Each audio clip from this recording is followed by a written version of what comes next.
The area of a rectangle is represented by x squared minus 5x minus 24. That's the area. And they say that the width is represented by x minus 8. X minus 8 equals the width. So express the length of the rectangle as a binomial. Remember, a binomial means two terms. So they're saying to you that they want you to factor this area, right? And one of the factors they tell you already is going to be x minus 8. And the other factor should be the length, right? Because width times length is area. So the two factors multiplied to get the area represent the width and the length. So we have x squared minus 5x minus 24. With many of these basic quadratics, your go-to approach is to look at this number here and find factors of the c term. This is the c term, the last final number, and see what factors add up to the b term right here. So in our case, c equals negative 24 and b equals negative 5. So we need factors of negative 24 that add to negative 5, except they're giving us one already. X minus 8 is the width, so that means minus 8 is one of the factors we're going to use. The other one, right, this number will always represent one of the factors we use here. The other number is got to be what? Well, if this is negative 8, the other number has to be positive 3, because x plus 3 is the other factor. And the idea is that negative 8 times positive 3 is negative 24, and negative 8 plus 3 is negative 5. So those two numbers satisfy the components for the factoring process here. And now we have the width and the length. And you could test it. If we redistribute this, x times x, that's x squared. X times 3 is 3x. Negative 8 times x is negative 8x. And negative 8 times 3 is negative 24. That's why it has to multiply negative 24, right? These two numbers, negative 8 and 3, when you multiply them, you get the c term. So they multiply negative 24.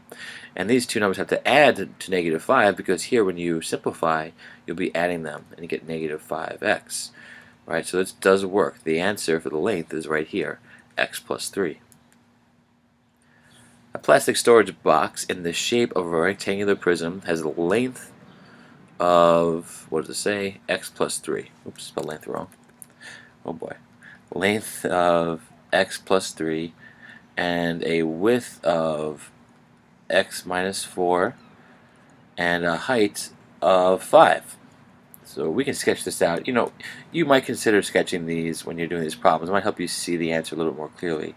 So here's my rectangular storage box, and we have our length is usually this dimension, x plus 3, and our width is right here, x minus 4, and the height, this lateral height right here, it's just 5.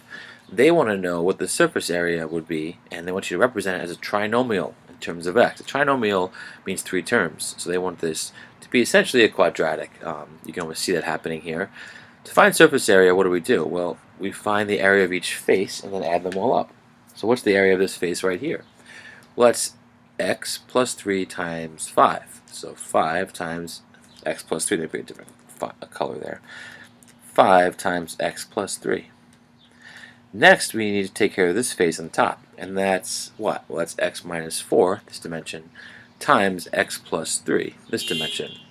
So plus x minus 4 times x plus 3. So here we have this other face. That's what? That's x minus 4 by 5. So our final sequence here is x minus 4 times 5. But that's just 3 of the faces. There are 6 in total, right? So we have to double each of these. So 2 times everything here. That's the way I'm going to do. I'm going to simplify everything and then double it all. So first we have 5 times x plus 3. That's 5x plus 15. Then x minus 4 times x plus 3. Well, x times x is x squared. X times 3 is 3x. Negative 4 times x is negative 4x. And negative 4 times 3 is negative 12. And then we have 5 times x minus 4. I'm going to write that over here. Remember, we're adding, so I can reshuffle the order. It shouldn't matter. 5x minus 20. Now we have all this. Let's simplify it.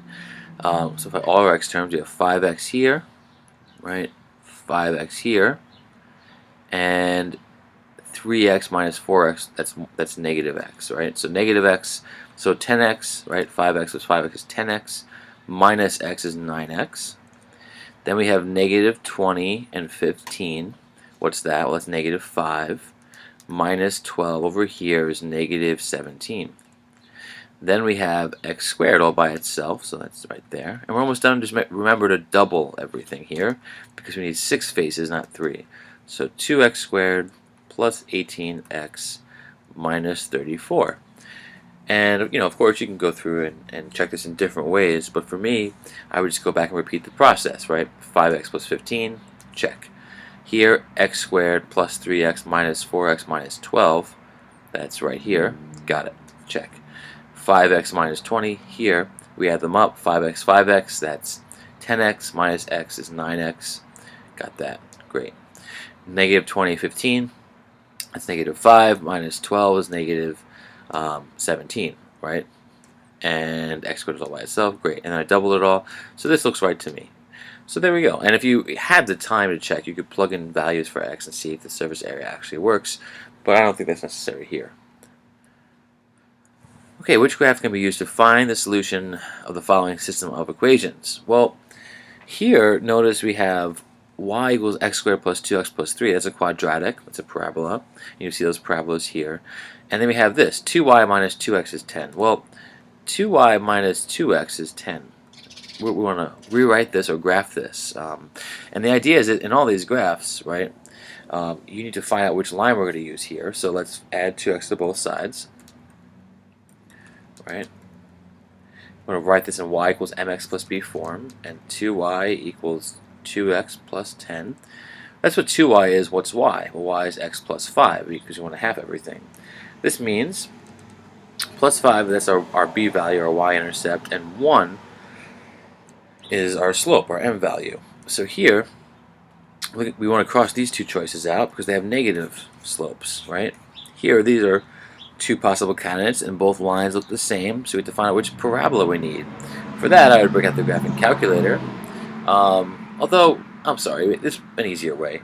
Here, what you can do is plug in an easy value for your quadratic. Plug in x equals 0, and the formula is x squared plus 2x plus 3 equals y. So if we plug in 0 for x, we get 0 plus 2 times 0 plus 3. So that means that when x is 0, y is, well, 0 plus 0 plus 3, 3. So this point is on the quadratic. Which of these two graphs has this point? They both do. Okay. So that didn't really help, I'm sorry. So then I guess another way to do it quickly is to look at the axis of symmetry. Remember that your axis of symmetry is equal to negative b over 2a. So here b is 2. Right, so negative b is negative 2 over 2a. Well, a is 1, so it's over 2. So the axis is negative 1, or x equals negative 1. So the answer is choice 1, because this, right, is the line x equals negative 1, and that folds our parabola in half as our axis of symmetry. That works. So choice 1. If those don't work for you, if this is a process that doesn't make sense, just remember the axis of symmetry is for help. But if it doesn't work, you can graph this on the graphing calculator and see some key points to distinguish which choice is the correct answer. You might always try to enter 0 as a point, or 1. I could have done that as well. If I had entered in 1 for x, right, then I would know that when x is 1, right, let's plug that in real quick, we get 1 squared, or 1, plus 2 times 1 plus 3. So when x is 1, y equals 6, 1, 6. In these two graphs, here we have 1 and then 6. But here we don't. We have 1 and then 2. So choice 3 can't be the answer. But you can also graph this on the graphing calculator as well. Which order pairs a solution of the system of equations below? Remember, solutions can be graphed as intersections here. So they're just literally asking you what are these 2 points. So these 2 points are what? This is negative 3, and then 1, 2, 3, 4, 5. So this is negative 3, 5. And this point here is 1, negative 3. So the choice they gave you is negative 3, 5. Choice 2. Okay, which graph could be used to find the solution of the systems of y equals 2x plus 6 and y equals x squared plus 4x plus 3? Well, first of all, 2x plus 6, right? We know it's a positive slope with a y-intercept of 6. So here, out of the choices they give us, choice 3 can't be correct because it doesn't cross the y-axis at 6. Neither can choice 1. And the two remaining choices, I know it has to be 4 because when y equals x squared, or I should say when y equals a positive number times x squared, and then plus 4x plus 3, well, this number right here, if it's positive, it opens up. It's a positive parabola. If this number is negative, it would open downward like this, right here. And out of the two choices, 2 opens downward, it's negative, and 4 opens upward, it's positive. So 4 has to be the answer.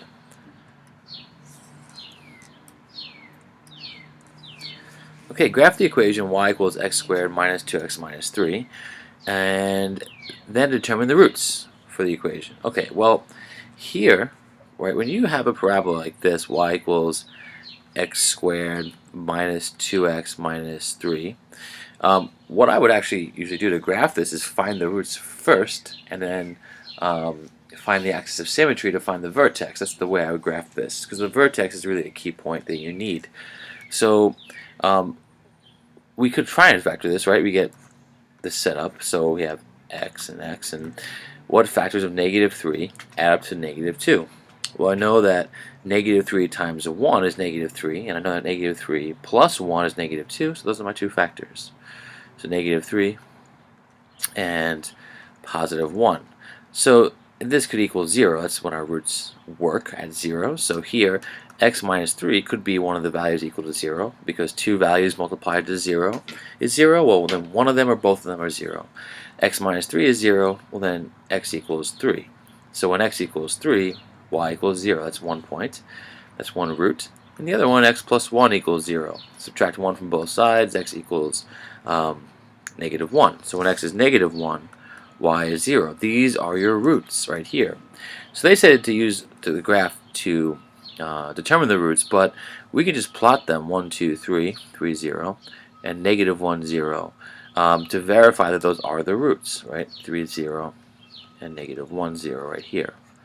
And then we want the vertex. Well, what's the axis of symmetry going to be? The axis of symmetry is going to always equal negative b over 2a. So here b is negative 2, so negative b is negative 2 over 2 times 1. A is 1 here.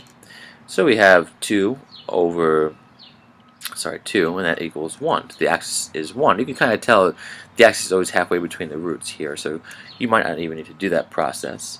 But the point is that the axis is 1. So we have this line. This is going to be super useful now to graph this. Here, if x equals 1, this must cross the vertex. So when x equals 1, right, we know x equals 1 for this line right here, but we also know that's the value of x at the vertex. So in this quadratic, y equals 1 squared minus 2 times 1 minus 3.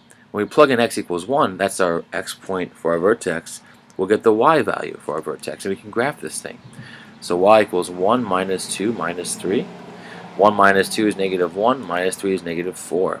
So what does that mean? Well, when x is 1, y is negative 4, that's our vertex. That's the final point we need.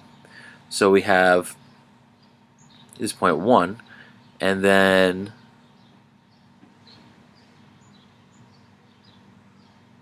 we have 1 and then negative 4. 1, 2, 3, 4 here. So when you graph these parabolas, right, you just kind of, they will allow you to connect these roots like this in kind of a rough sketch.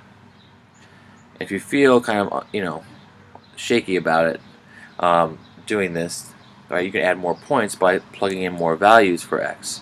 So if you want to plug in x equals 3 or x equals negative 3 to keep the symmetry of this thing going, then you can do that. But that's okay if you have the two roots and the vertex, and you would you want to label these key points here. You say vertex, and then this is a root, and this is a root, and then you're all good to go.